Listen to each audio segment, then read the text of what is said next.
of the people and stared with amazement at the hundreds of thousands of people massed below.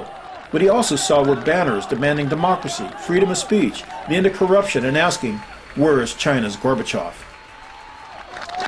Knowing they had the support of millions of Chinese, the leaders of the democracy movement were now demanding meetings with Li Peng on live TV.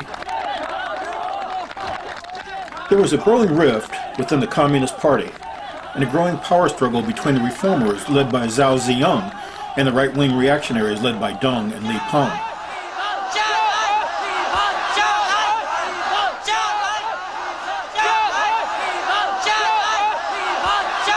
Zhao and the reformers realized that all might be lost if the students did not agree to end the hunger strike and to call off the protests and demonstrations and return to class. Reformers were facing an impossible situation. If they couldn't get the students to leave Tiananmen Square and to end the demonstrations, the right-wingers would win. Zhao, hoping to convince the students to end their demonstrations, sent a message commending them for their patriotism and acknowledging their demands for greater democracy and promising that Deng's editorial would be rescinded. Zhao Ziyang also sent a representative who promised the students that the Central Committee of the Communist Party would view the demonstrations as patriotic and no one would be persecuted if they agreed to end the strike and the demonstrations. Instead, the students and their leaders, believing they had the support of millions of Chinese, increased their demands for dialogue. By May 18th, with a million people in the streets, Peng and the conservative right-wing leadership felt they had no choice but to meet with the student leaders. When Li met with the student leaders in the Great Hall of the People, in an event that was televised across China, he had only one goal in mind: convincing the students to stop their fasting and to leave the square.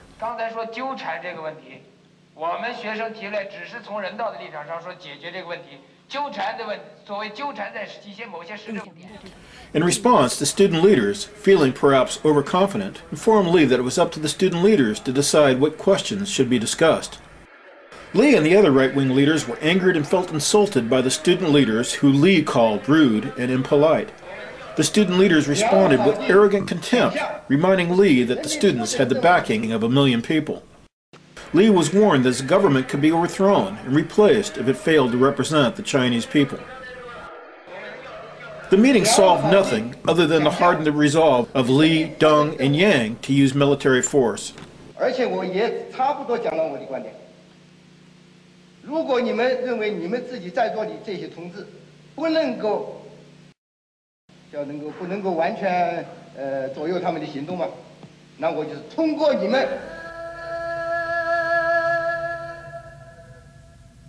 On Friday morning, Zhao Ziyang made a last desperate attempt to save the democracy movement in his own position as General Secretary of the Communist Party.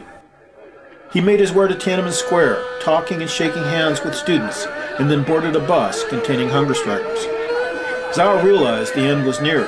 His eyes were filled with tears.